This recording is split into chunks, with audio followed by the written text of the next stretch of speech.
Okay. Oh, that was loud. Did that work? Yes. Awesome. I would like to call to order the October 16th, 2023 regular meeting of the Board of Education of the Phelps-Clifton Springs School District. Crystal, would you please lead us in the pledge? I pledge allegiance to the flag of the United States of America and to the republic for which it stands, one nation, under God, indivisible, with liberty and justice for all. Okay, roll call. Lynn Liebrick, board member. Lindsay Marino, board member. Mike Dorr, board member. Heather Rockefeller, board member. Deborah Gallagher, board member. Amber Wilkes, board member. Carl Dubash, business administrator. Nick Ganster, superintendent. Tracy Altman, board member. Crystal Plant, district clerk. Okay. Is there a motion to approve the agenda as presented? So moved. Is there a second? Second. Any discussion? All those in favor of the agenda as presented, say aye. Aye. All those opposed? Motion carried. On to consent agenda items. Is there a motion to approve the consent agenda items as presented? So moved. Is there a second? Second. Got that? Any discussion? All those in favor of the consent agenda items as presented, say aye. Aye. Aye. All of those opposed? Motion carried. All right, on to presentations. Board of Education recognition. Okay, so tonight we just have just a couple treats for the board, so to speak, just as a small nod of our appreciation as a school community for the work that you all do as volunteers to help steer our community in the right direction as a school board. So in front of you there are some cards from students at elementary school, and we have our instrumental music teachers from the secondary here to share some music. So I don't know how you guys want to do this, but take it away. We're just going to play some blues for you guys. Well, first of all, thank you to our Board of Education for doing all you do for our school district. You guys put in tireless hours, and you know, you give so freely of your time, so we appreciate that. This is my 31st year here at Mid Lakes, and I got to say it's been just a wonderful, wonderful district to work in. I feel supported as a teacher. Nice. We have great students, and we're just thankful for you as well, though, and all you guys do all the time. So thank you. This is Sydney Rodriguez, and Sydney just got done with a concert on Saturday. She played at the Hochstein School of Music and Matt Cannon, so she's got some extra ensembles on the outside, and Sydney's just a wonderful clarinet. So we're going to play a piece called The Blues, but we're going to retitle it and call it the Thank You Blues. I'm going to let Sydney blow a note or two real quick.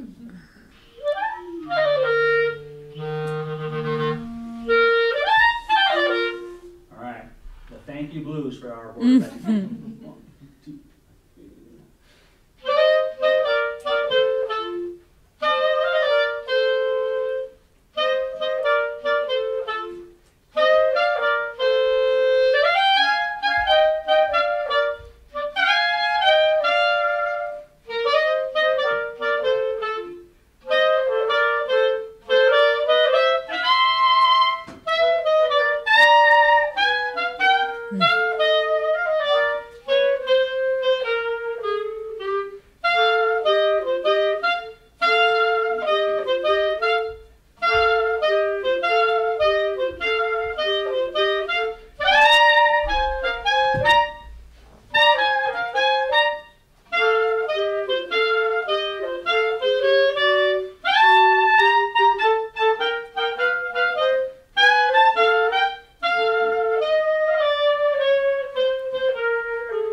introduce himself, but this is our new instrumental teacher, Mr. Hope in the high school. And boy, what a pleasure. We hired the right person for this job here in the high school. Mr. Hope's doing an amazing job. Personality plus, the kids love him, and he's super talented. So, Mr. Hope, welcome to the Lakes as well. I hope you get 31 years out of this place. Hello, thank you so much. It's wonderful to be here. We've got two of our excellent horn players here tonight, Sharia Carvalho and Nikki Zaleh. It has been wonderful to work with them, and it's been wonderful to be a part of this community. It's a really special thing that these students have, and a wonderful program to be a part of. And just in the short amount of time that I've been here, like Joe said, all those things that are wonderful for these students to have such great experience in music is a great positive thing. So without further ado, I'm going to stop talking. I'll pass it over to them. This is a Mozart horn duet. We'll call it, it's actually untitled, it's just andante, so we'll call it the Thank You.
Thank you. Thank you. So thank you so much for coming out and thanking the board. I did leave one piece out. We do have artwork on the wall from our 8th grade students as well. So board members, when we get a moment, maybe later tonight, you can check that out. But the display was made for you. And how exciting as well, the new facilities for the music department coming up. It's going to be just second to none around here. What a wonderful campus. So thank you again for all the support. Thank you, Joe.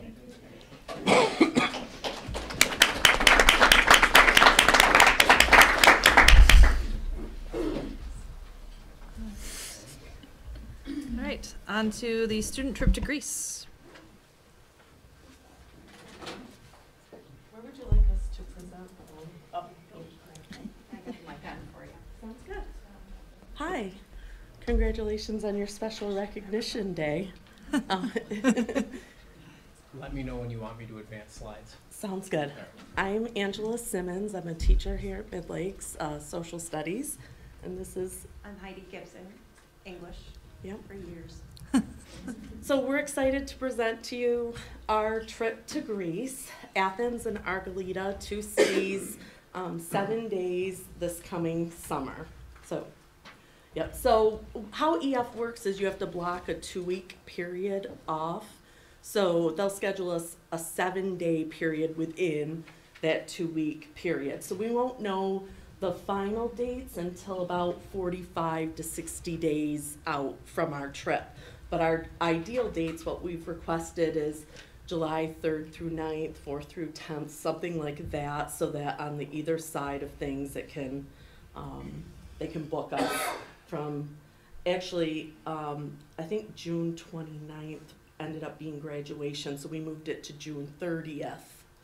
June 30th is the first date that they could book us, so none of our students would have to miss, you know, obviously that would not be our intent.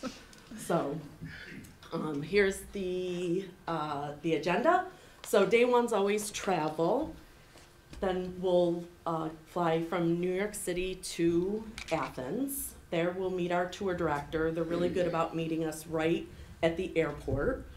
getting us through our luggage, getting us on a bus that they'll have for us ready to go, and pretty much walking us through the whole thing. We'll have a walking tour. Some of those tours are done by our tour director. Some are done by a local guide. So it wouldn't be uncommon for a local guide to meet us there. Day 3, more time in Athens, really on the historical side of things. You know, seeing the ruins, the Olympic Stadium, Acropolis, Parthenon, that agenda. Day 6 is when we travel to Argolida. Day 5, we spend another day there, and then we head back to Athens to depart for home on day 7. Okay, so a lot of activity. Usually we're up by 7:30 in the morning, and we're not back till at least 9 o'clock at night. What's included is our round-trip airfare from New York City to Greece. All of our hotels, breakfast will be at the hotel, and then they'll have a dinner that will be really authentic to the area. So the students will get a chance to taste different Greek food. We will have a tour director that will be with us 24/7. Like, they stay at the hotel, everything. You know, they're with us nonstop. We have a nightly meeting with them. We go over all the details of, you know, what's going to happen the next day. You know, we check in on the kids. They really want our opinion on, you know, the kinds of things that we do. They'll even contact us before the trip to say, is there anything else that's not on the agenda that you want to make sure that we get in? So the students will have a lot of say on that part of it. Transportation while we're on tour, so public transportation, including the bus that will take us most places. It's a coach bus, as well as some of the metros or whatever that we happen to be on for public transportation. We have expert local guides. They usually spend about 3 to 4 hours with us a day, as well as through a lot of the sightseeing, the guided sightseeing, and also included is all the entrance fees for any place we go into. So it really is a real inclusive program. What the students get out of this is just amazing. They learn to embrace new challenges. Some of those challenges are printing a boarding pass at the airport. You know, they've never done that before on their own. Or figuring out what's good to eat, right, at lunch. Or just living with a few roommates for a week, you know. So a lot of that growth happens with them. They will see the world in different cultures. They'll comment about, you know, how friendly people are or what's different. You know, the thing that we get a lot is we have to pay for the bathroom. Like, they don't realize overseas that's how things work.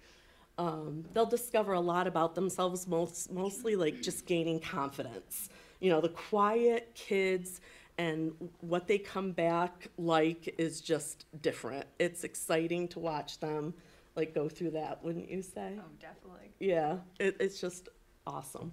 And, you know, skills to make an impact, that resilience, that perseverance, that, you know, everything that you would need to be independent. They'll gain a lot of cultural and historical knowledge, especially in Greece, you know, the heart of democracy, and, you know, a lot of ancient,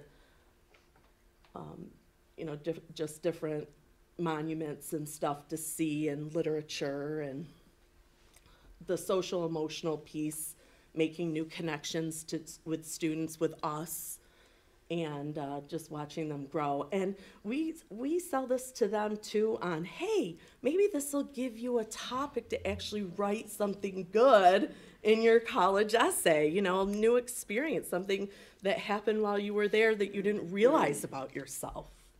So Heidi and I will be chaperoning. EF will provide 1 chaperone per 6 people traveling.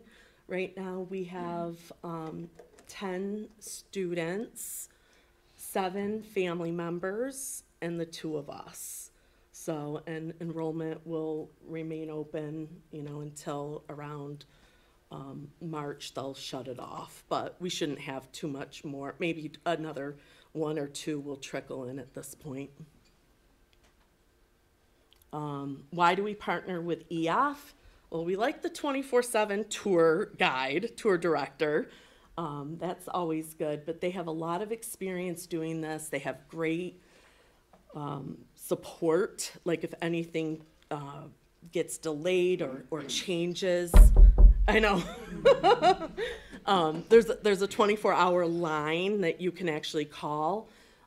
The tour director will give all of us the international number, so if anyone gets separated or anything like that, you know, and again, you know, that's probably not going to happen.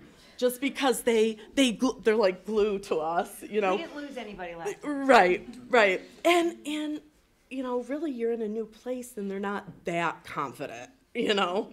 So that travel support team is really good though, because they are available, you know, any time of day or night. The other thing that we really like is they do background checks on all adult travelers. So, you know, any family member that decides to go, they consider an adult anyone that's 20 or over. And then the pricing information, so if they registered before October 1st, there was a $200 discount. If they were a repeat traveler, they got another $100 off. So it was a real opportunity for some kids to register early. Because we will be leaving out of New York City, we will need to coordinate transportation at some point from here to there.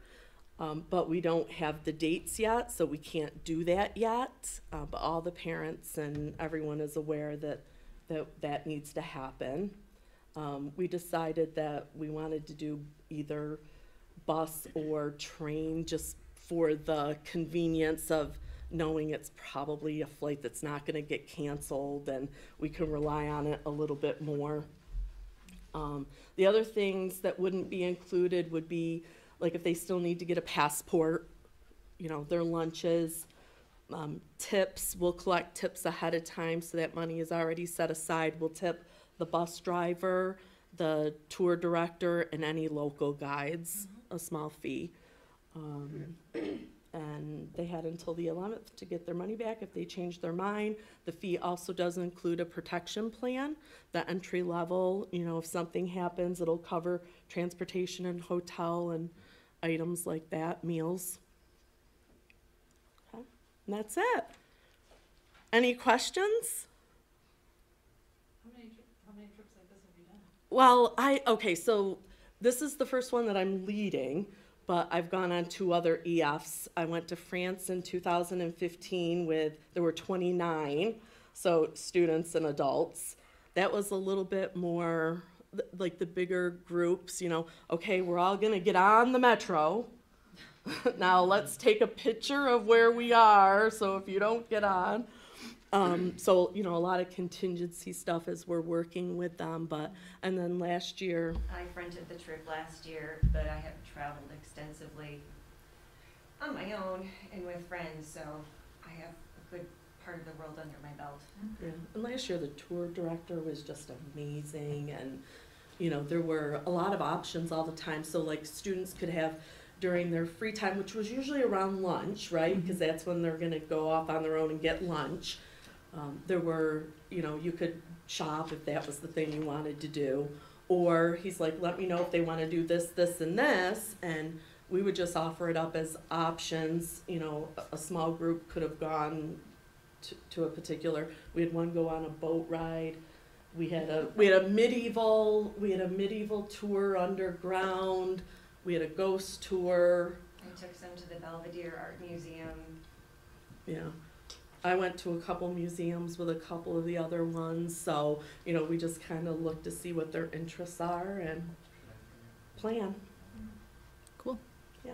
And you said they provide chaperones? No, so we will come up with the chaperones. Okay, so that's the ratio that they want? Right. Okay. Yeah. All right. So right now we're at 17, we would need one more and we would get another chaperone. So 17 without us, 19 total. Right. Yeah. Good. So with the 2 of us. So, and I have a long list of teachers that are interested. I can imagine. I imagine so. So. All right. Any other questions? Or? No, thank you for doing that. you. Yeah, Yeah. thank you. Thank you.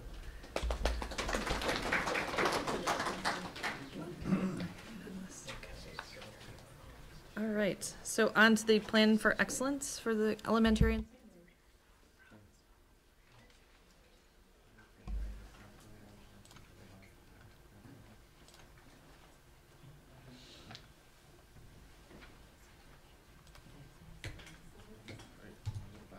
Oh, there we go. Okay, so the way that we've organized this presentation tonight sort of illustrates the whole idea behind the process. So you're going to hear from a lot of different educators here in the district, and Mr. Hamelink is going to kick us off. So take it away, Jeff. Thanks for having us tonight. I hope what you see both in the presentation and also who presents, that this is a pretty inclusive process. And I actually would say journey, right? It'll be a journey for us this year, but a journey over multiple years as well. And so if you think about it from sort of a 30,000-foot view, what a plan for excellence is a roadmap, right? It's a roadmap for us to accomplish the goals that we have this year. And that should be a collaborative process, right? It doesn't mean everything's going to go exactly the way that we planned for it to go. There are going to be bumps in the road, right? But it's also, a journey over time. While the focus today will be what we hope to accomplish this year to benefit our district and see improved student outcomes, improved pedagogy, improved practices across the district. But when you put together a series of years, you'll also see growth over time as well. So it's a journey in that way as well. So how do we celebrate and recognize where we've come from, where we are currently, and where do we want to go, right? Many smart people in a collaborative way have developed a vision for the district around a community of learners and leaders who demonstrate 21st century skills necessary to compete, right, in a global society. We've developed a mission as a district, and those things have driven a strategic planning process and values that we want students who leave Mid-Lakes to have in place solidly, right? And so our plan for excellence should reflect all of those things, right? It should be a driving force that represents our vision. It should be a driving force that represents the things we want to accomplish in our strategic plan over a period of years. And it certainly should represent what we want our students to leave Mid-Lakes at the end of their education. So that's sort of the 30,000-foot view around the why behind it. Thanks, Jeff. So now it's my turn. We, as an administrative team, back in July, we had an administrative retreat, and we reviewed these very same things: the mission, the vision, the strategic plan, our core values. And part of the exercise was to put our eyes on it, understand it as a team, and also have conversations that lead us to developing consensus about what some of these things mean. What does it mean to have strong moral character, critical thinking skills, career readiness? They're just phrases or words unless we have a common understanding of what these things are. And I think with the mission and vision filtering up into the strategic plan, things begin to get a little more concrete, right? And from there, it became really clear and apparent, and it's actually pretty obvious that it takes a village to raise a child. So the work of striving for excellence really doesn't live just with the administrative team. We can talk about it all day long, but the reality is the rubber meets the road in the classroom, in the hallways of the school, on the athletic field, on the stage, all of these different places where there's literally hundreds of educators in this district working hard every day to do what's best for kids. So it really became a no-brainer for us that we had to engage with as many people as we possibly could. And we thought about that next layer of leadership And what we see is we have a team of grade level leaders at the elementary level, and we have a team of teacher leaders or educational leaders at the secondary level and our department leaders. And we wanted to engage as many of those people as humanly possible, and we wanted to do it over the summer. Now, that's not always the most popular choice, right? Because summertime is a time where people want to seek a little bit of refuge from let's just call it the arduous nature of being an educator, right? So, but to be able to meet at a time when we're actually at a lower stress level in terms of being an educator in the middle of summer makes a ton of sense, because you can actually engage with this sort of thinking without those looming deadlines of being a teacher. So we were really thrilled that our Mr. Moyer and Mr. McAlpin were able to lead their teams in a collaboration to develop what we're calling plans for excellence. And the next slide, and I want to thank all of these people for dedicating that time, without a doubt. That's why all their names are on the slide. So then the work really started back in, I would say, like the winter and late spring, when we started looking at our summer calendars as an administrative team. And we started putting those things together. When are people going on vacation? When are they available? What's a natural time that we can meet as an administrative team? And those, just for whatever reason, became Tuesdays, right? So we had Team Tuesdays over the summer. And then we had the principals engage with their teacher leadership to develop or to establish days where they could actually engage in this work. And those teams got together. They reviewed where they are as a school, where our present levels of performance are academically, social, emotionally for our students, culturally as a building, and began to write goals. And that work, pie in the sky, that work would have been done by, the end of August, and we would have been rolling on with these plans for excellence from day one. But the reality is it takes a lot of collaboration and a lot of time to get it right. So some of that work bled into the fall and right up into our last conference day. So we're already thinking about how to make the process a little more predictable and efficient for our second go around next school year, so we can hit the ground running a little bit sooner in the fall. So that's really where we are in terms of process, and we're always looking to improve. But at this point, I'm going to hand it off to Mr. McAlpin, and he is going to tell us a little bit about how this process panned out at the secondary school. So I wanted to start by just saying, aside from the strategic plan and what we've done for the plans for excellence, I just wanted to say, number one, thank you to the board for my appointment to the district. It's been a wonderful start to the school year. It's been a wonderful experience getting to know the people and the kids, and it's been a real pleasure. So I just wanted to say thank you again. If I didn't say it the first time I was here for an appointment, I really appreciate this opportunity. It's been wonderful. So we started our plan for excellence over the summer, and it was funny because we're getting into the goals of the middle and high school, and I hadn't even really met the people that were present there yet. So I was like, hello, my name is Dan. It's nice to meet you. What should we be working on this year? Which created a nice dynamic. It let me understand and learn a lot more about the district from the people who were living it. So really that's where it started, was understanding the past, the present, and the future of the middle and high school. Understanding the past, where we've been, what we've been working on, the present, what are our kids currently doing, and then where do we want to go from there. So really it started in the summer of 2023 with that review of our mission, vision, and values. And really we honed in on the strategic plan. What were the things that the district has been working on in the past few years? Where are we with these initiatives? And where can we go? What do we need to kind of focus on as we move forward? As we went into September and October, we ended up drafting a plan with a number of different goals, and I'll review some of those as we kind of move on.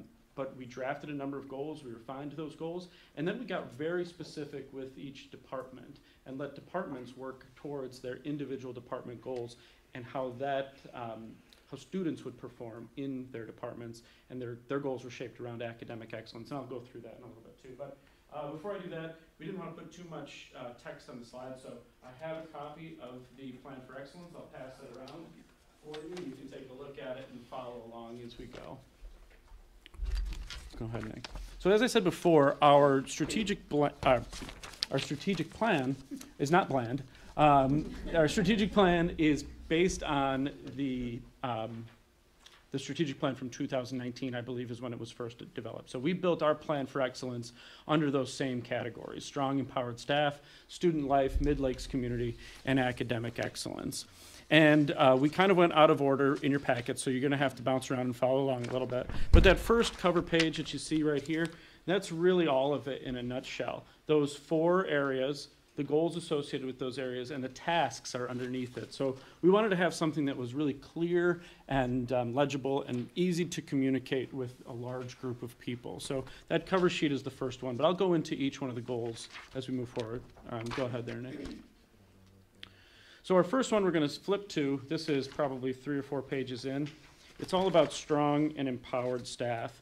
And we asked ourselves the question is, how do we, number one, use the data that we have about student performance to create relevant, appropriate PD for our staff? How do we build community between staff members? How do we build community between staff and students? And how do we give staff a voice and agency so that they can be a part of the decision-making within the building? So our goals or our action steps all centered around those ideas. Using the department level goals, which we'll talk about in a little bit, to develop our PD plans. What do we want teachers to be working on? What do we want our staff members to be working on? And how do we know that it has an impact on student performance? Using student performance data for PD, increasing awareness of restorative practices. One of the things we talked about is building community. So we've had some opportunities in both at the conference day and within the school building to start working through and having people exposed to community circles. What does that look like? So we've started that approach. And then also, again, offering staff some different opportunities to express their voice and their choice. So we'll be building in some opportunities for teachers to go about doing that. And then we're also investigating MTSS for adults. So we spend a lot of time talking about how do we support kids, how do we make sure that kids get the interventions that they need, but we also need to be mindful of how we're supporting adults too. So what do we do to build positive psychology within our systems? How do we make it not only a pleasant place for kids, but how do we make it a pleasant place for the adults who are working there as well? So I think that's really important. Go ahead, Nick. So now we're going to flip over to Mid-Lakes community, which is our next goal area. The goal is to increase parent community and student connection with the school community, and it really focused on how we communicate and celebrate the things that we already are doing within the district. One of the things that was really important coming in was increasing the number of times that we communicated about things like academics and traditions, and so we've already increased that with the early warning system and also the use of Parent Square. Like, I mean, if you have kids in the district, you probably get a Parent Square message from me, I don't know, a few times a week maybe. So we really try to increase the amount of communication that we're doing home, both with celebrations and informative, just items that come up within the school. Go ahead. The next one is student life, which is actually the last page. And so for student life, we again talk about what data are we collecting to identify areas that we can areas and ways that we can best support kids. How do we support students to be happy, engaged, and grow? One of the things that came out of our department chair meetings over the summer was this idea that, like, if we really want to make sure that kids are doing well, we need to make sure that they're happy, that they're engaged in their education, and they're growing. And so that kind of became another mantra for us as we kind of move forward. And then how do we support students when they need support? And how do we provide additional opportunities? So these goals identify and address areas regarding student conduct. So what type of discipline data are we collecting, and then how are we going about addressing it? Data related to participation. Are kids engaged in athletics? Are they engaged in clubs? And does that have an impact on their academic performance too? Interventions for the school system when it comes to attendance. Our PSO, or Pupil Support Office, their goal area is actually all around building the system for student attendance. How do we intervene when kids aren't coming to school? Then identifying areas for partnership and internships, like how do we get also outside of our building? How do we give kids opportunities for life beyond school? And then MTSS, fully implement the student acknowledgement system, which Margot's done a great job of getting going. And then also refocusing Eagle Time by offering a suite of resources for teachers to use. So another opportunity for building connection, but also I meet with each grade level once a week. I kind of split it a little bit, so now I'm meeting with each grade level at least once every other week. But it gives us an opportunity to kind of review relevant things, to talk about things that are happening within our building. The other week I provided some data about like where the behaviors are happening and how can we address that with one of the grade levels. We also talked about academics and eligibility, using some of the data. Look, this many students in this grade level are ineligible right now. So what do we need to do? And we got some feedback from kids too, which was really cool. And then the last one is academic excellence. And the goal is to improve academic outcomes for all students. And so we talked a lot about how do we ensure that our schools are academically successful? How do we make sure of that? And so there's 3 areas really. We're thinking about graduation, like how to, if our ultimate goal is to make sure that kids are well prepared for life beyond here, how do we make sure that we can get them across the stage and prove that? So we focus on graduation rate. And we also talk about tier 2 intervention. So when kids are not successful, what are we doing to intervene? And then the last part, and I'll have some of the department chairs come and present, is the development of department level goals. And you can switch this to the next one, Nick. The development of department level goals where they identify their resource needs and monitor student progress. And it was really interesting to see the different approaches that the departments had when they're coming up with their own academic goals. And I'll let them do kind of the explaining of it, because each one of the people that are coming have taken a slightly different approach to how they're going to monitor student progress within their departments. So Angela, you were just up here, sure. so. Okay, hi. Angela Simmons again, social studies. And it was really interesting because I wanted data to drive a lot of where we were going with things, but, at first I started looking at Regents scores, and then when I really reflected on social studies, the fact that students have to pass every year of social studies, I thought that probably should be our goal in some way, and that everything else I was looking at would just be secondary to that, right? I mean, if people passed every year, then they're getting the skills that they need, and we're vertically aligning, and some of the other things that we're looking at. So so I ended up going with increasing our passing rates as a department, and we looked at data that was over a 5-year period. So I averaged the data taking out the COVID years. So if we start, back in 2018 to present, minus the COVID years, what were we talking for pass rate for 7th, 8th, 9th, 10th, 11th, and 12th? And then we started talking about, okay, where do we, want our goal to be? How are we gonna grow this?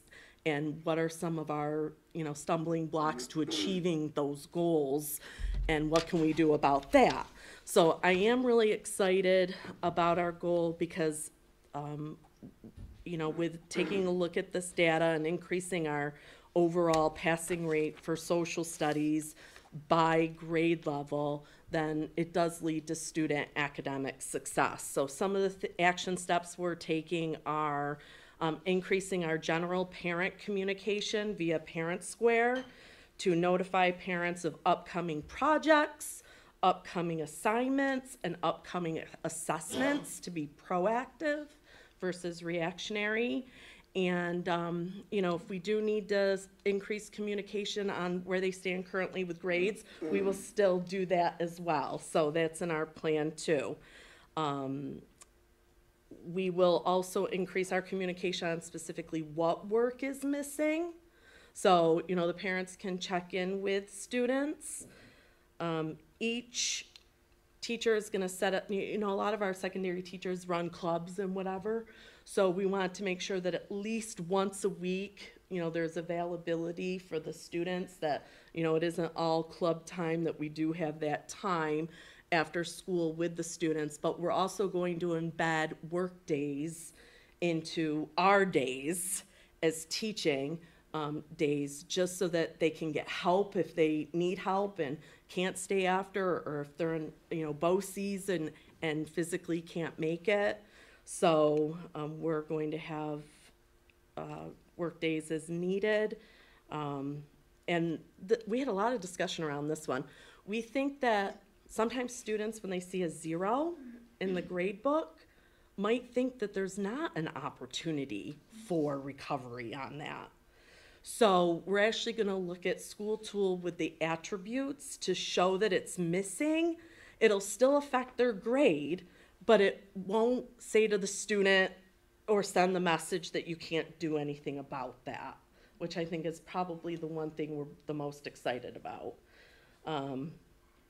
And we also want to work interdisciplinary, so working with our colleagues in English or other content areas to talk about what students are not being successful for you. Is there anything that's working in your classroom that we might be able to try in our classroom? And of course, just continuing with those discussions on curriculum and vertical alignment. So that's social studies. Thank you. Can I ask a question? Sure. I mean, is that okay? I just had a question. So, sorry, Val. So your department chairs are presenting, and then are they in charge of 7 through 12? Is that how that works, or like what's the organization? Yeah, so it depends on the department, but for the most part, it's 7 through 12 organization. So the department goals, for the most part, and you'll see there's some difference in the goals, but they cover the entire 7 through 12 curriculum. Okay, thank you. Yep. Thank you. Right, my name is Melanie Bobin, and I am co-chair with Rich Joan for the science department. So we work together to try to come up with a goal that would kind of encompass all grade levels, 7 through 12. And we decided, looking at data, we needed to have it, numbers based. So we decided that we really want to work on our Regents pass rate and mastery, and increase that, or increase those results, and have our higher level achievers increasing even higher. And some of the students that haven't been successful, we want to boost them up. Then we brainstormed some of the problems of practice. What's going to get in the way of some of these students achieving? And some of our brainstorms we came up with were problems with attendance, maybe lacking support for students where English is not necessarily their first language. Maybe students are really just already super successful and there's not a lot of room for improvement. We talked about some students being placed in classes who didn't necessarily have the prerequisite skills, but they're there anyways, and we need to work with those students. And we also talked quite a bit about the fact that in science we have next generation science standards, so our curriculum is changing. So how is that going to impact our goal? Because we've got a lot of variables here. We don't have the same old test. We have different ways we're going to be are judged, I guess.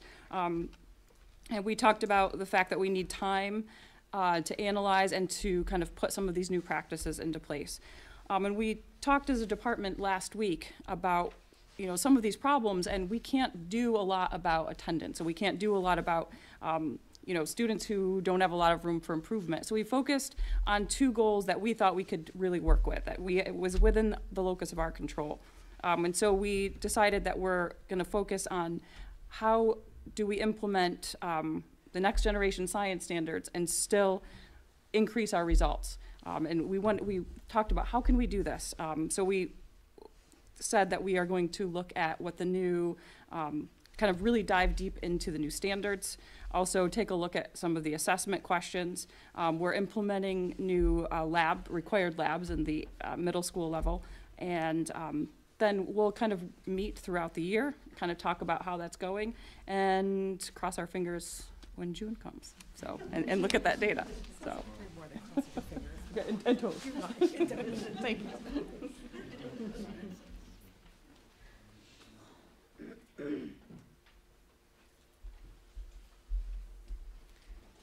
Sure. I'm Erin Everson. I do math department with Denise Kelly. I'm Denise Kelly, and I teach mostly middle school math. So we started off looking at the Algebra 1 data that was given to us over the summer because every student needs to pass the Algebra 1 regents. But we felt like, one, with the curriculum changing, same as science, that it wasn't going to be a new test, was not really where we wanted to focus our data analysis, and also that we really wanted something as a goal for the department that would build on our collegiality and our collaboration and have more buy-in than just from the teachers of Algebra 1. So we brought it back to the department. Yep. So as a department, we often talk about just making sure our students are prepared mathematically for whatever their goals are beyond high school. But the state's current requirements is that they only need 3 credits of math in high school. So all of our research has been more anecdotal about what students go beyond that take a 4th or sometimes even a 5th credit in math. So what we came up as a department, something that all of us could work on together, is that the math department would like to see an increased enrollment in our math electives, so for next year. Yep. And so we thought that that really opened up the door for a lot of different case studies of what pathways were available, what pathways students performed well in, but really didn't give the empirical data that we could do with performance data. So we kind of cycled back to that Algebra 1 after all and realized it'd be better equipped to take the additional electives if they had passed Algebra 1 the first time. So we kind of have a twofold goal: to increase the enrollment data at the higher level and also increase the passing data. We'd also like to look even further back into middle school data and think about, if we look at our students who are currently taking 4th or 5th credit maths, what did it look like for them as 7th graders, 8th graders, 9th graders, and maybe use that to help predict who is taking our electives. So we had a lot of ideas for action plans from here on out, but we're still kind of developing those as we start to analyze the data.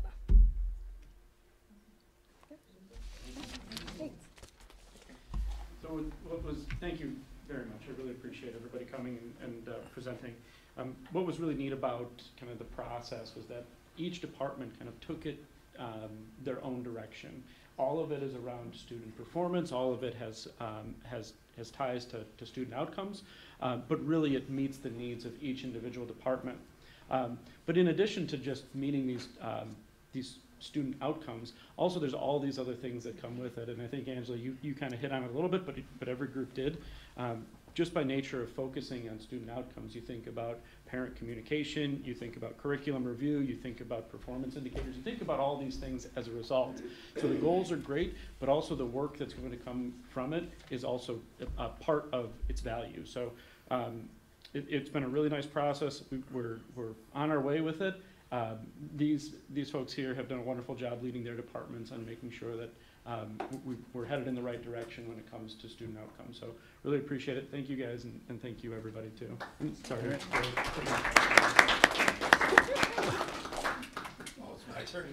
Mr. Moyer. Follow that, Mr. Moyer. And company. We will be much more efficient. Is that what we're going with? I heard you. Hi, everybody.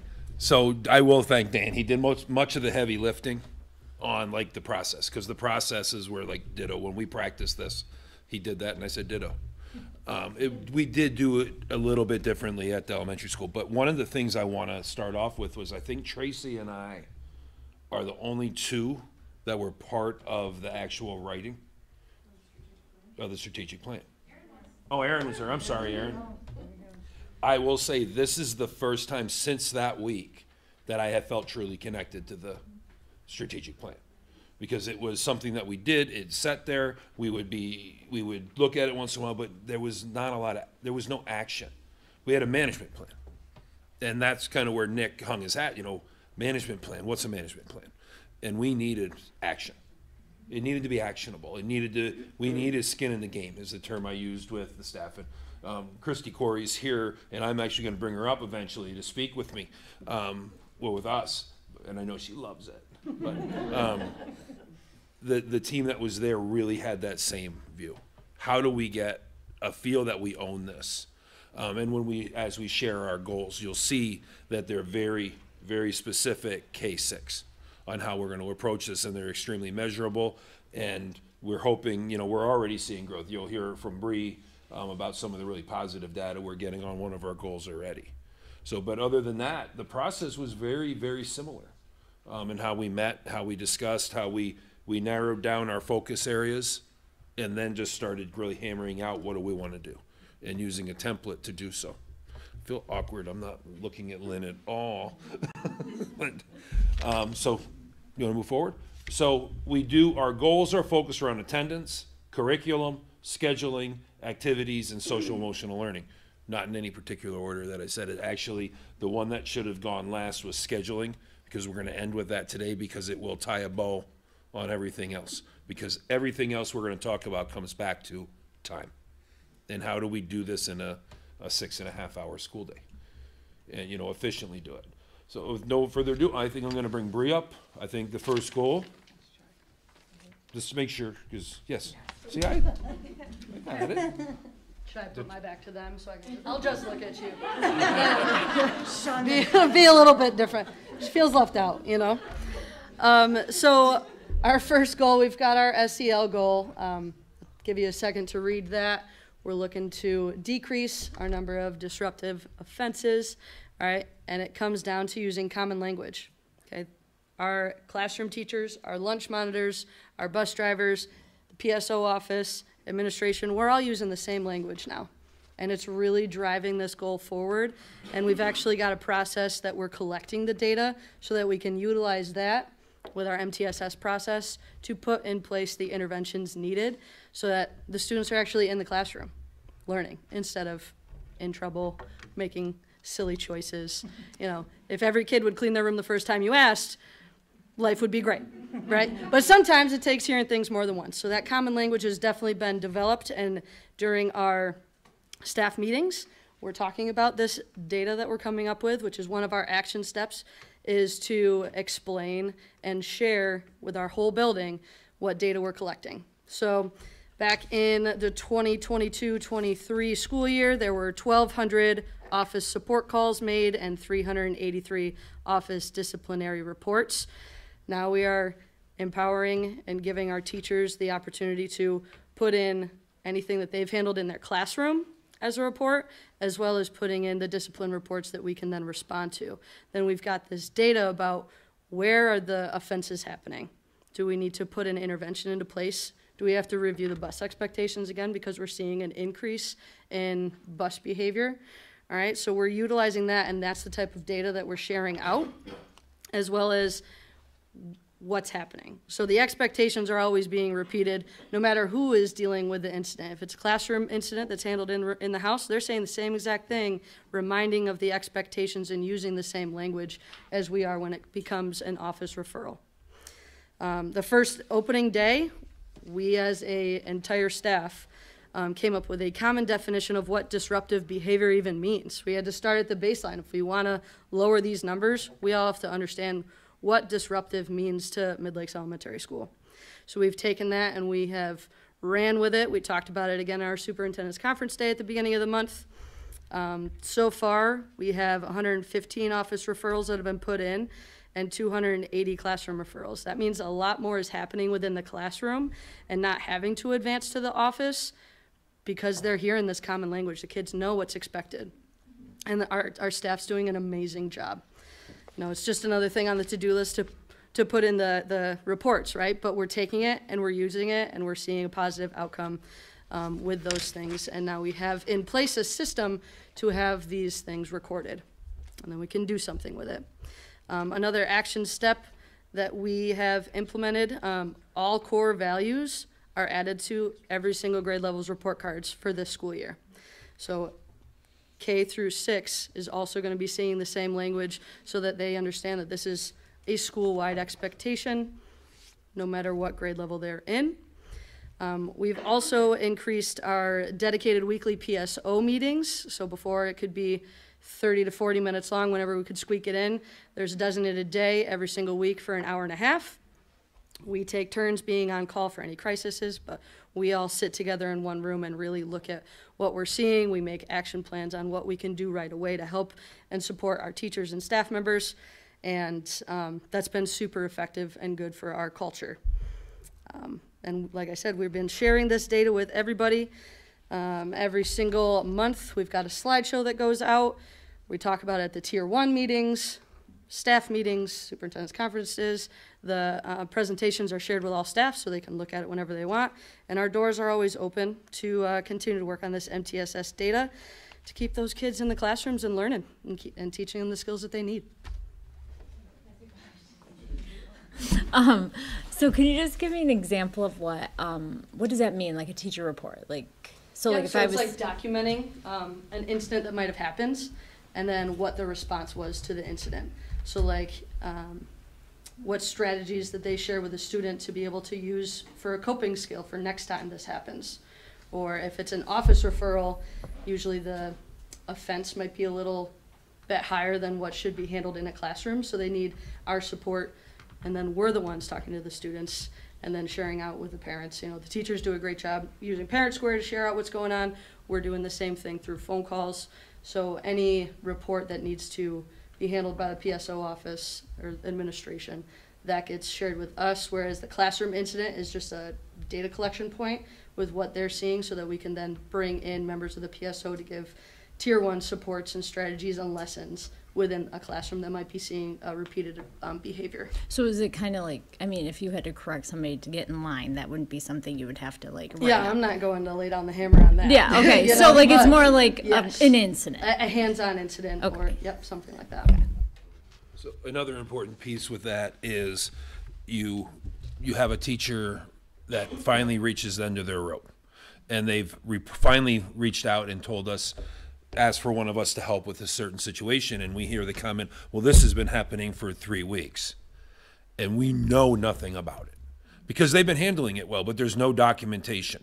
This provides that documentation, so now we know what they've been doing, we know that parents have been contacted, and it gives us more teeth when we do take action, and it's not a surprise when we make the phone call home.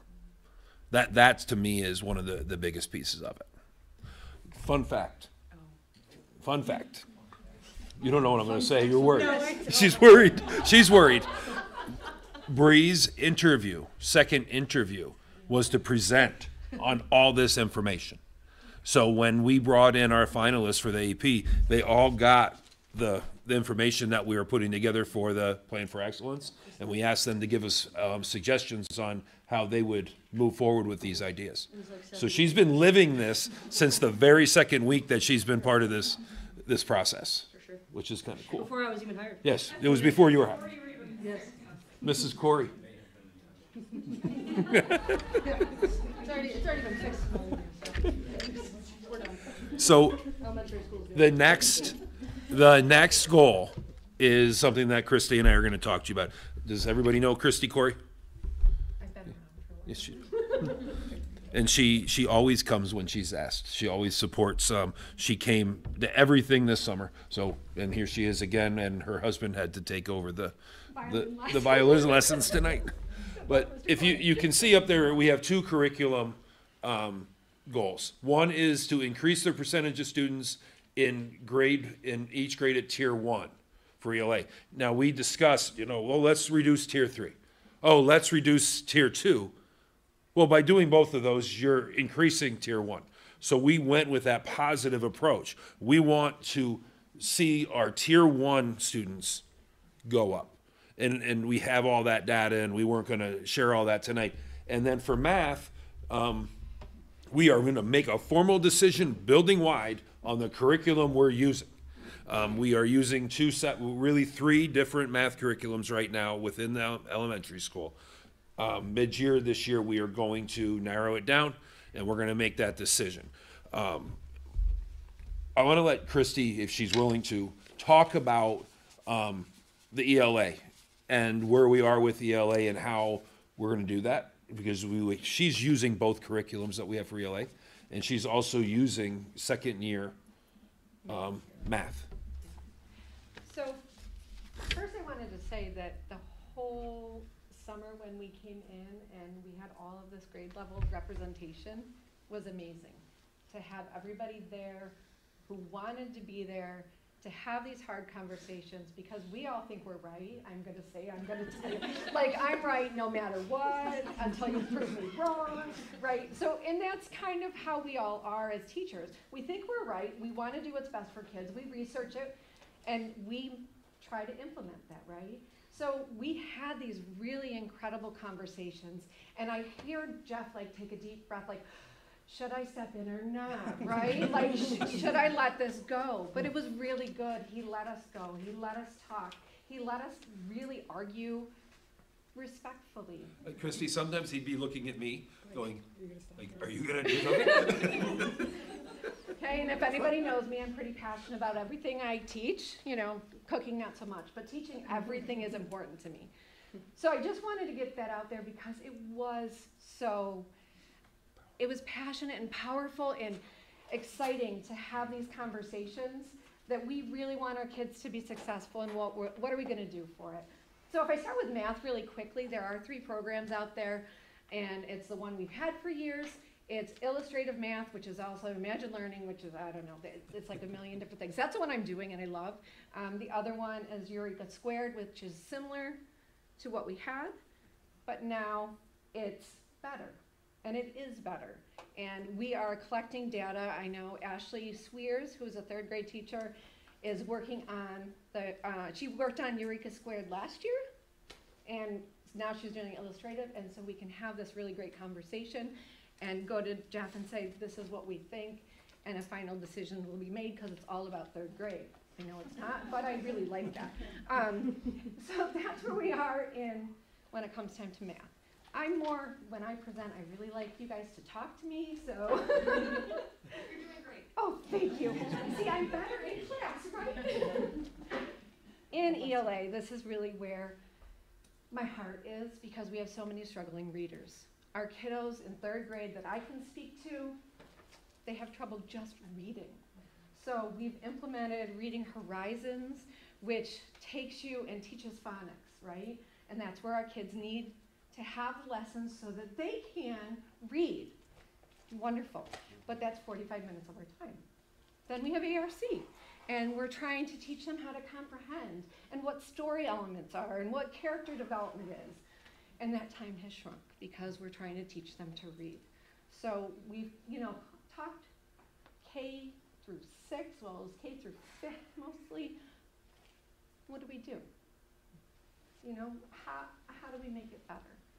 And we have the discussion about science of reading. We have the discussion about comprehension. We have the discussion about decodables versus authentic text.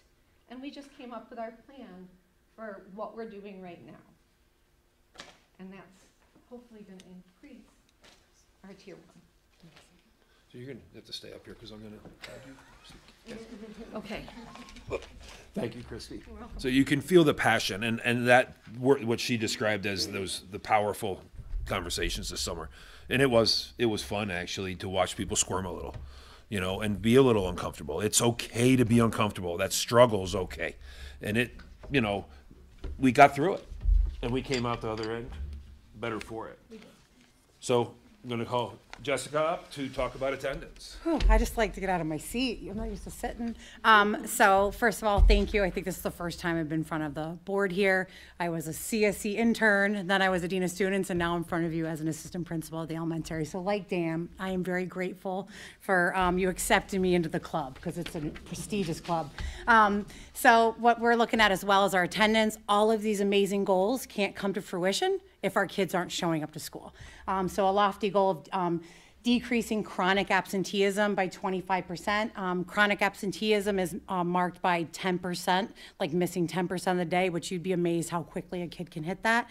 So our current focus is on both proactive and responsive practices. So right now trying to streamline some of our policy into practice, making sure that we're following the guidelines, COVID, as we all know, the big C word, messed up a lot of things and how people perceive importance of school possibly, or how people perceive illness and should I send my kid? And there's some of those factors that overhang for some of our more chronically ill families and things that come to, that our families have to face every day. So that is one of the things we're looking at, like I said, both proactively and responsively. It's another thing that we're able to fit into that hour and a half in our PSO meeting. So this is just, we're just scratching the surface of that. I think we've gotten a little further with other goals so far, but that's what's coming with our attendance stuff. Mine's short. Nothing wrong with that. Yeah. Just tell me not to talk. No, I'm good. So, can you move it forward? Thanks. So, another thing that came out of our summer discussions was connections to school and kids feeling connected to school. And it's a little bit more difficult at the elementary level to get kids actively engaged. Like, we have a lot of kids that do youth sports, but they're not connected to school as much to the youth sports. I mean, they're Mid-Lakes Eagles, where they're doing that. They're in scouts. They're in lots of other things, but the school connection. So we spent some time talking about ways we could get more kids involved in clubs, activities. And really what that comes down to is that equity piece too, though. When do you do it? Do you do it before school? Or do you do it after school? So we're really working that right now. I think, Jess, we've had three teachers present us with new ideas that we're pushing forward to get more kids, and they're based on kid interests. One is an anime type of art thing that one of our art teachers is talking about. One of them is board games, and the other one is like arts and crafts, and just having kids getting in to do more things together at school and building that connection. And we know that's a positive thing. Last year, just so you know how the elementary school looked, we had a greenhouse club, which we have again, with 12 students. We had a running club that had 12 students. Intramurals had 65. Our student council had 33. Chorus and bands, the big leader, was 75 and 87. NEHS, our honor society, had 30 kids, and chess club had 20. So, and we're looking to increase those opportunities, because not every student is doing sports after school or doing those other things, and a lot of them want to do this stuff too. To add that. I'm sorry. Go ahead. No, so go. the other one that's going to line up right with the MTSS stuff is we already getting up and running our Eagle ambassadors, which has to do with our Eagle ticket acknowledgements. What number are we up to for Eagle acknowledgements? Like 8,000, some kind of crazy number. Yeah. We're at 11,000 already. So that's going to be actually students collecting that data, putting together some of the Eagle celebrations, because they sure can do a snow cone. I thought I was going to take a second career, but you guys are keeping me as an AP. We did a good. You did a good job. I just stood on the side and watched. You just it. watched with the snow cones. It was fun. And our MEC kids that are in the building would walk by the first day and they just kind of look. And then I went over to MEC and asked if their kids could have snow cones. So all the MEC kids got snow cones too. They were very appreciative of that. So our next goal is scheduling. And as I said before, this is why I left Mrs. Corey up here, because she is passionate about this piece as well.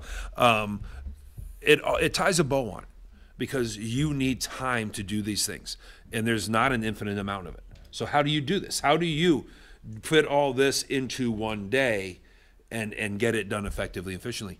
That's rhetorical at this point. We don't know. So the goal is that we're going to form a scheduling committee. We're very close to putting out the initial request. We're looking to make sure we have all stakeholders involved.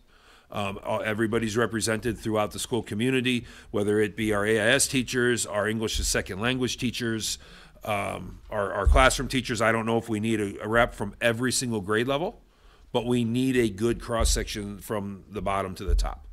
And to sit down and look at new scheduling options for an elementary school, and how that looks in a building that has a traditional classrooms K-3 and departmentalized classrooms 4, 5, 6. That is a different challenge. I don't know if Christy wants to speak to scheduling at all or not. I'll give her the option if she wants to talk about some of the challenges a classroom teacher faces. I can go with challenges. Well, that's that.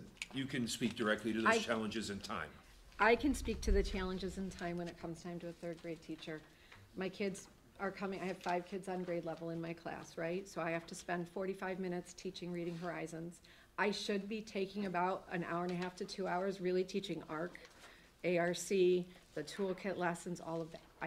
I have a half an hour. I have science and social studies. I do 1 unit in science, 1 unit in social studies. We have 25 minutes because that's the time I have allotted. I used to have an hour and a half for math, which I need desperately. I'm down to about an hour because we also have Eagle time, which is important just so that the kids are getting their social emotional needs met. But that takes away from my center time for math. The Reading Horizons, because the kids are so far behind, is taking away from the comprehension, the vocabulary building that I need to do. There is so much jam-packed in a day that I don't have enough time, and our teachers we're all coming together. What are you doing? How are you doing it differently? Because I can't fit it all in, and then we all go home stressed. So scheduling is huge, and if we can figure that out, it will be a huge relief on all of us. When we figure that out? We will figure that out. We will figure that out, and then I'll change it again, so. Well, if you think about it from the perspective, though, the curriculum, once we have the curriculum nailed down, this is what we're doing, that makes that next step of making a schedule much easier because you know what you need to fit into a certain amount of time. Right now, we're not that consistent, so we need to we're on the right road. There's a lot of positivity around this if you can't feel. There's a lot of things to fix, a lot of things to work on, but it's very positive. And I think we'd be remiss, I like to thank Nick for giving us the opportunity to get our hands dirty again and get into the work. But I also want to thank Jeff, because Jeff brings the lens of doing this, and he came to every one of the meetings, and he's been at all these meetings and supporting us. So I like to thank Jeff too, just for being there and kind of pointing us in the right direction, because this is new. This is new stuff, and we're learning as we go. And they come from a place where this was practice, which is helpful, and again, kind of make it fit what fits our people and what we need. So if I say one thing though, so I've been around for a long time. I've done lots and lots of initiatives, lots and lots of, oh, we're gonna do this now. And we never took the next step, right? This, we've started, but steps are happening. We can see that there's progress being made. So I love that aspect. Jeff gave us this template, we're working from here, we can see where we're going. We can have that hard discussion. We can take our action steps and put it into practice. That's gigantic. That's what we've been missing for a long time. And because the teachers were part of it with skin in the game, they can hold us accountable too if we're not doing it. So it's reciprocal. It is a very reciprocal type of relationship. So I think that was the last slide. So, any questions from the board regarding plans for excellence? Thank you. All right. Thank you, everyone. This is exactly how you wanted to spend your Monday night. So I'm going to mark the time at 7:43. I think maybe is it okay if we take a pause and let our government students head home, because it is a school night after all. And also our teachers, because it's a late night for them as well. And then we'll we have carry. pictures, you know. I know. All right. We can sign papers if anybody needs their paper signed. Can you turn off your mic?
We are moving on to policy modifications, policy updates.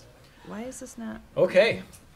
So tonight we are going to start what I would characterize as a multi-year process to actually review and update our entire policy manual. It is a pretty ambitious endeavor, and it's likely that our policy committee may turn over from year to year. So it's going to be an ongoing initiative. And the work for this process, so, well, let me actually use the slides I created. So the members of the policy committee are myself, Mr. Dorr, Ms. Gallagher, and Ms. Altman. And our job, right, is to review each of our policies and then bring them forward. And the work is actually starting with Crystal.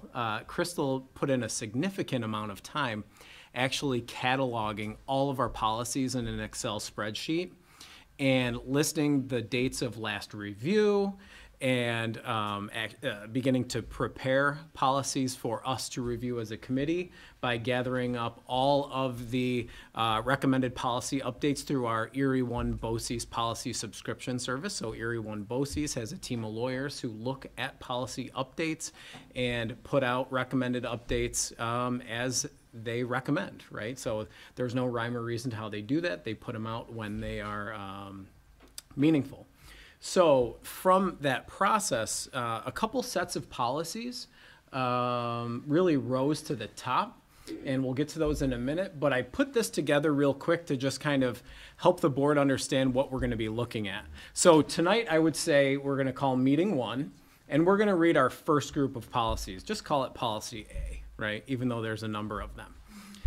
At our next meeting, we will have a second read of the policy reads we're going to have tonight, and we'll be introducing another set of policies for a first read, if that makes sense. So we'll have groups of policies at 2 different stages of completion.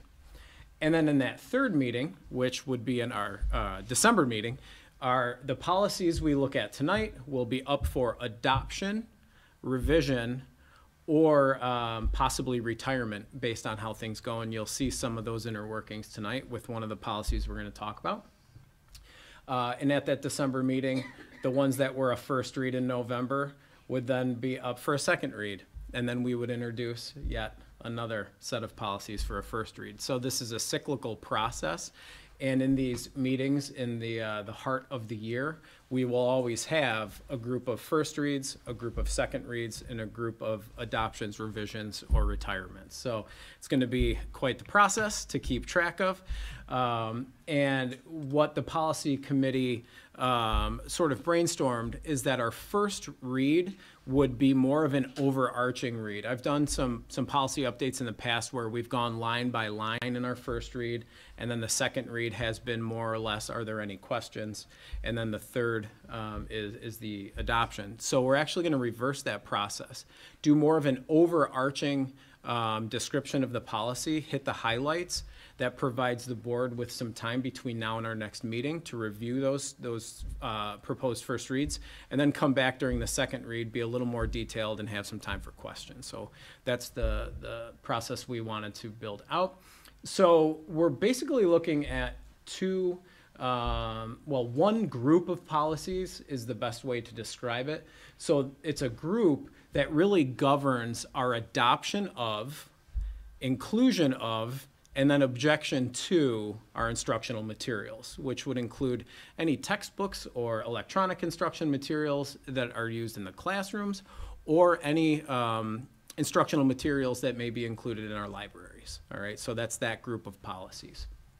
And then we're going to take a look at a standalone policy, policy 7552, which governs student gender identity and how we accommodate that in our district. So we're going to start with the policy group that has to do with our instructional materials. So these policies, or policies like these, they've existed for a long, long time. They do require periodic review due to evolving educational technology, including the types of hardware, software, and network technology that we have. In addition, you know, local and national political discourse surrounding instructional materials really compels us to make sure that what policies we have and what practices are behind them are as up to date as they could possibly be in order to put into action if necessary. All right. So I had to put this on a chart because since these were last updated, the policies have actually undergone, I would say, not massive change in terms of content, but they've been reorganized. So our current policy 8320, selection of library and multimedia materials, that policy is actually going to grow significantly, and it's going to become textbooks, library materials, and other instructional materials. And it's going to grow in terms of what it covers, and it becomes the main policy governing the selection of instructional materials that we have across the entire district. So the reason it's going to grow is because of policy 8340. 8340 is currently entitled Textbooks, Workbooks, Calculators, Instructional Computer Hardware. It's going to morph into a policy entitled Instructional Materials and Non-Public School Students. So here's what's going to happen. The portions of 8340 that surround instructional materials for students in our district who attend our public institution, Phelps-Clifton Springs Central School District, all of that content's actually just pulled out of there and moved into 8320. So there's a giant chunk of that policy that moves up to 8320, but there's some leftovers that stay put. And those leftovers govern how the policy that the district has in terms of furnishing instructional materials to students who live in our district, but actually attend private schools, okay? So then the new title for that would be instructional materials and non-public school students. Now, in terms of what the policies actually contain, there isn't a ton of change. So just take the time to review those policies. But it more or less says there's several criteria about instructional materials that have to fit in order for us to adopt them. The primary one being that it has to be aligned to New York State standards, and then there's several other ones that follow. So again, take the time to review those and come back in our second read with questions. All right, and then we get down to the objection to instructional materials. That's what our current policy 8330 is entitled. And then we have an 8331 simply called controversial issues. So the objection to instructional materials kind of describes itself. It builds out the process or provides us policy to follow if a community member, parent, guardian were to challenge the inclusion of instructional materials that we currently have, whether that's in a classroom or in a library media center.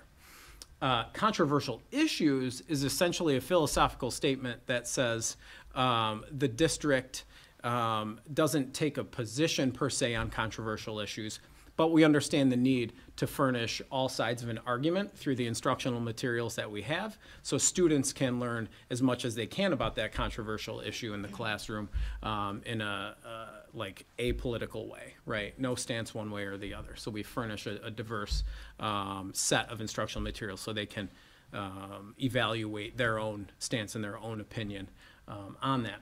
So here's what we're going to do. We're going to take the contents of the controversial issue policy and we're actually going to combine it with 8330. So then it becomes a standalone policy that governs the objection to instructional inclusion of instructional materials and controversial issues in one policy.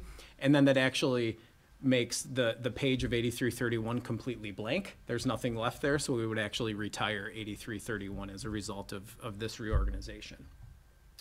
So in terms of the objection process, we did, as a policy committee, go through and have a discussion about what that process will look like in the folks who should be included at the table in order to evaluate if materials should remain included in our battery of instructional materials or if they should be removed, right? So again, take the time to review the policies. They're all loaded into board docs for this meeting. and then we'll spend a little bit more time talking about that process and answering questions at our next read. So at this point, I keep saying ask questions next time, but are there any questions in terms of this set of policies and instructional materials?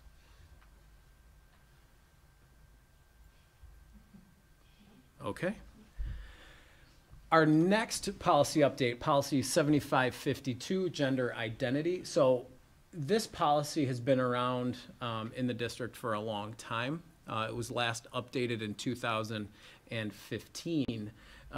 The initial policy was created based on guidance from New York State. The New York State Education Department released a document named Guidance to School Districts for Creating a Safe and Supportive School Environment for Transgender and Gender Nonconforming Students.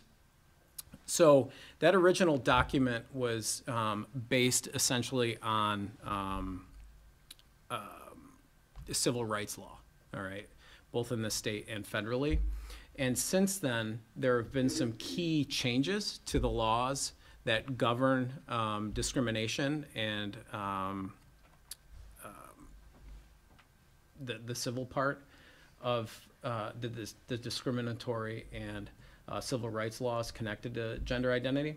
So the first one is Civil Rights Law 64 and what is called the Gender Recognition Act. So Civil Rights Law 64 states that if a person's name change, could be any person, if a person's name change and disclosure of said name change could result in someone being at risk, right, then it can't be part of the public record. So it turns out that legal name changes are a part of the public record, right? Civil Rights Law 64 says if disclosure of that name change would put another human being at risk, then that name change documentation is actually sealed, right? So the Gender Recognition Act explicitly extends that to transgender individuals. So when a student or a community member changes their name because they are transgender, then that name change would actually be a sealed public record and not released, okay? So what does that mean for the school?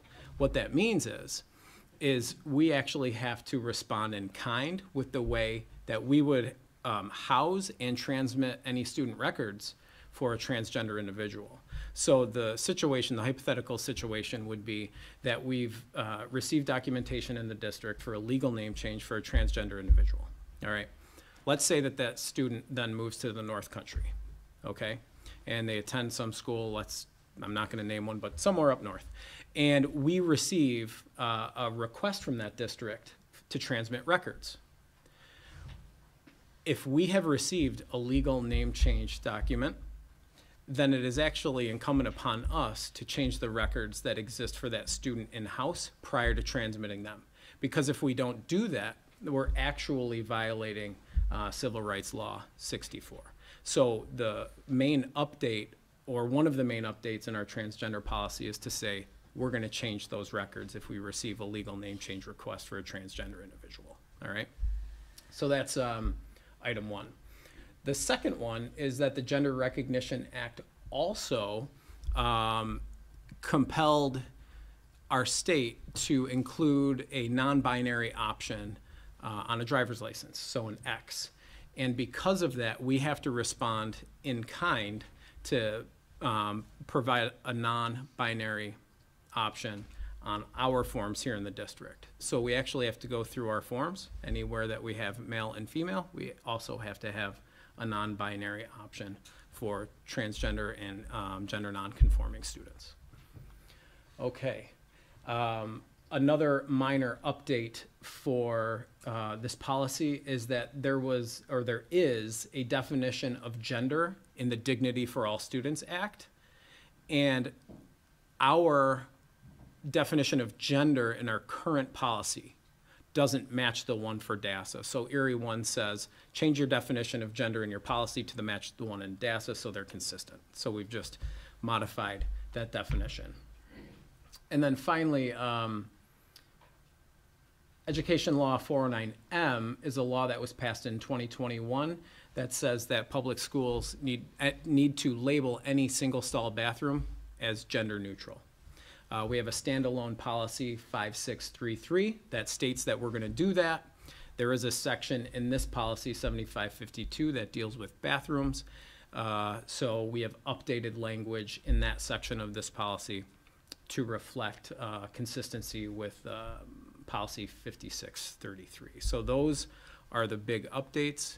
Please, like I said, review the policies posted in board docs, and we'll have a second read at our November meeting of policy 7552. Any questions right now?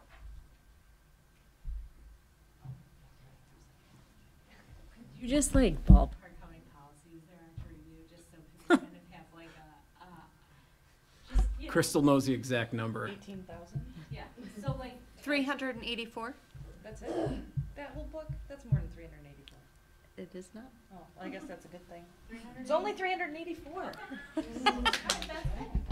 4 down with the first read. 380 to go. Yeah, it will be a multi-year process. There are going to be some that are easier than others for sure. So we'll be able to bring bulk quantities to the table when we're ready. Yep.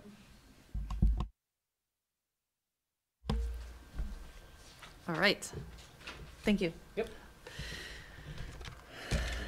Back to you, superintendent's report. I'm going to do my best to. Here we go. So, first and foremost, I just want to point out that in addition to School Board Appreciation, it is also National Principals Month. So thank you, Dan, and thank you, Chris, for doing what you do every day. Yes. Oh, yeah. Well, we won't go into that. Okay. So, I would also like to just talk a little bit about our conference day. I know we spent a lot of time talking about plans for excellence, but I was really proud of our administrative team's perseverance in creating our conference day on October 6th, because our planning, admittedly, was a little bit delayed, because one of the things that's great about the Plan for Excellence process is that the goals that the departments and the buildings have created, then the question is what professional development do we need for our teachers and staff in order to best equip them to accomplish the goals? We were able to embrace that challenge and create a conference day that was strongly oriented to the goal work that's already starting in the buildings.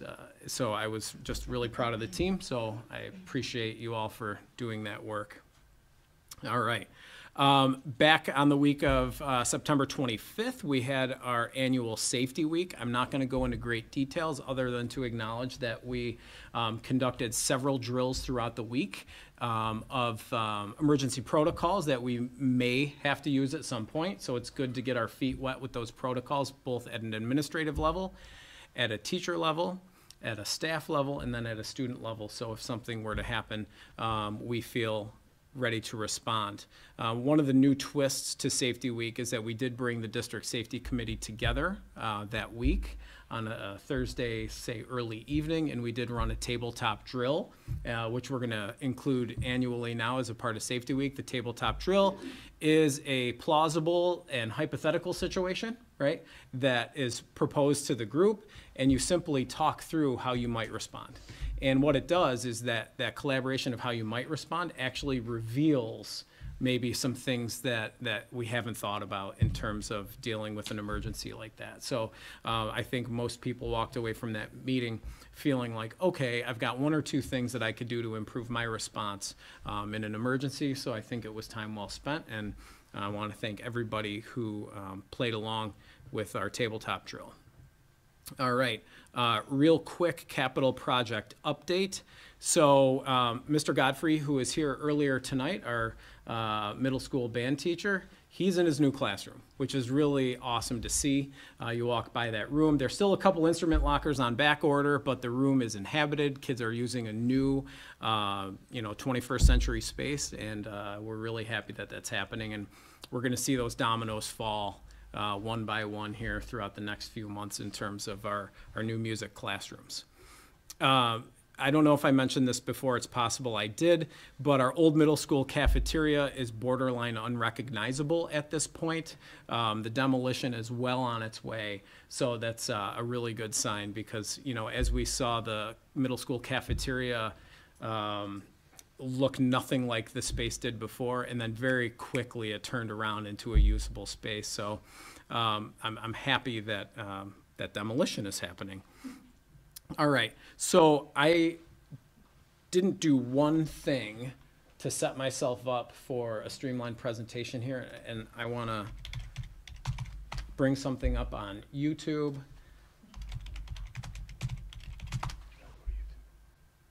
Okay, so we're here.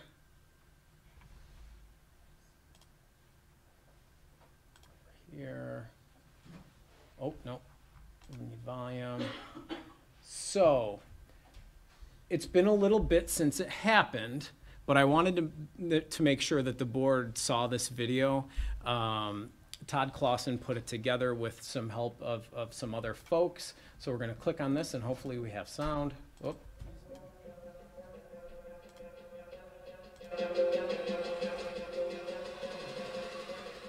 Make some noise for your Midlake Screaming Eagles!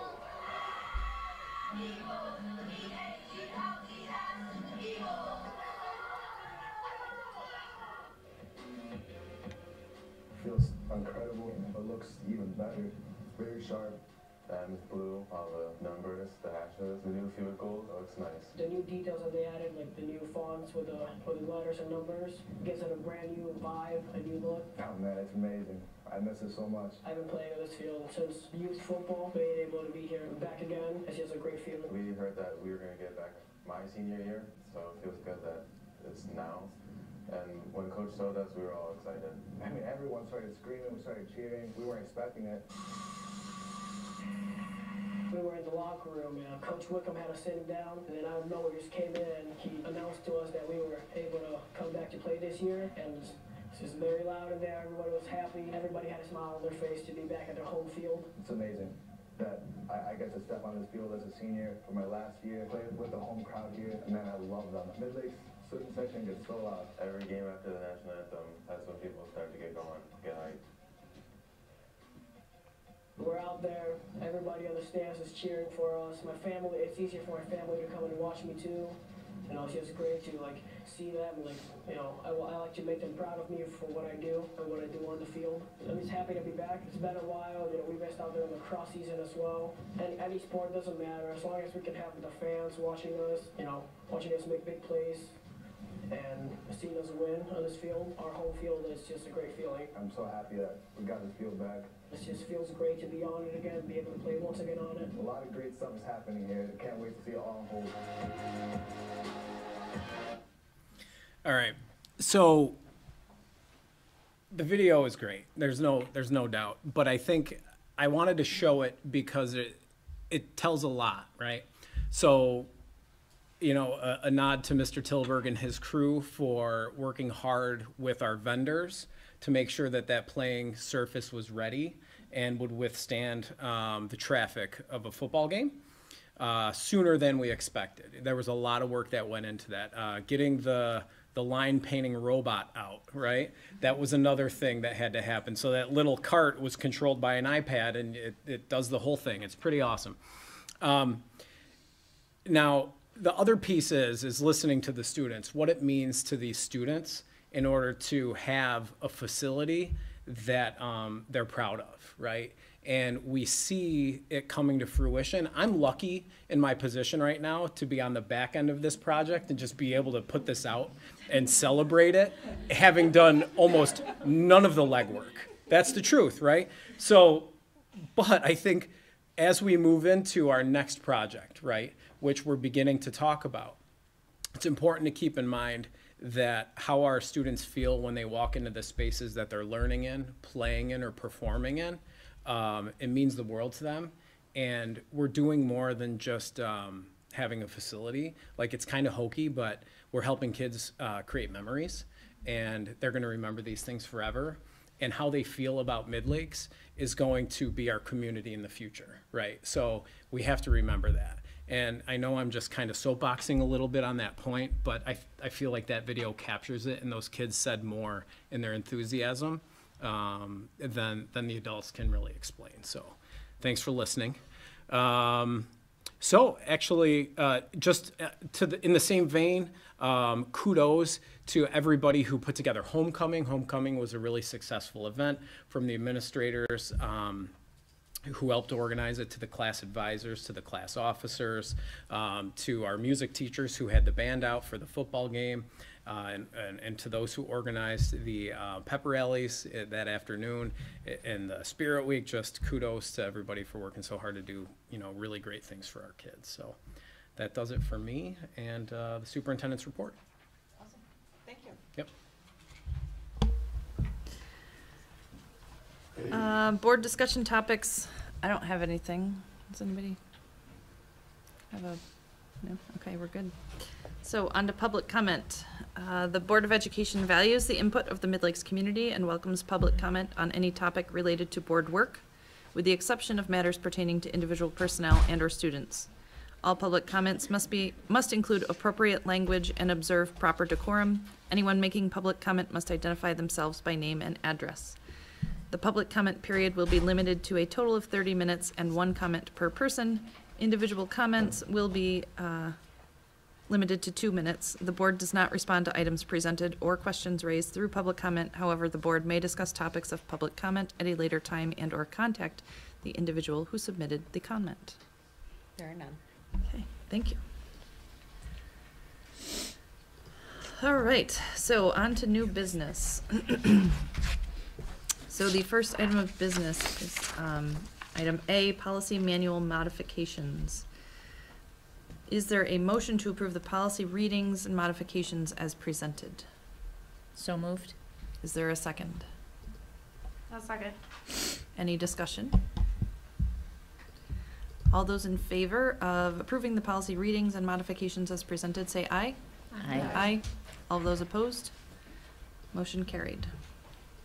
Okay. Item B, resolution regarding partial settlement of the vaping litigation. Is there a motion to approve the resolution? So moved. Is there a second? Second? Any discussion? All those in favor of approving the resolution authorizing partial settlement of the vaping litigation, say aye. Aye. Aye. All those opposed? Motion carried. All right, I'd like to block items C, D, and E, so contracts, agreements, field trips, and Mid-Lakes fundraisers. Is there a motion to approve items C through E under new business as presented? So moved. Is there a second? Second? Any discussion? All those in favor of items C, D, and E as, whoa, wait, am I there? Oh, yeah. C, D, and E as presented, say aye. Aye. All those opposed? Motion carried. My scrolling's struggling here tonight. All right, on to personnel. I would like to block items A through D. Oh, wait, we have to pull out. Oh, I We gotta have to pull out abstain. B, because Amber has to abstain from B. Okay, so I take that back. So, item A, is there a motion to approve the appointments as presented? So moved. Is there a second? Second? Any discussion?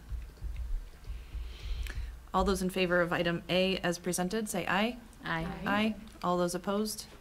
Motion carried.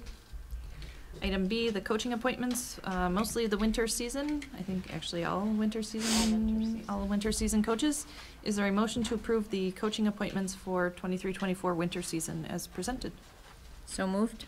Is there a second? Second? Any discussion? Do I need to announce it or just No. sit back? Yeah. All those in favor of item B under personnel, say aye. Aye. Aye. All those opposed? Motion carried. Amber abstained. Okay, we'll block item C and D. So mentors and substitute appointments. Is there a motion to approve the substitute appointments and mentors as presented? So moved. Is there a second? Second? Any discussion? All those in favor of item C and D as presented, say aye. Aye. Aye. All those opposed? Motion carried. All right, on to adjournment. Is there a motion to adjourn for the purpose of entering into executive session for the purpose of discussing matters leading to the appointment, employment, promotion, and contract negotiations? So moved. Is there a second? Second? Any discussion? All those in favor of adjourning, say aye. Aye. All those opposed? Motion carried.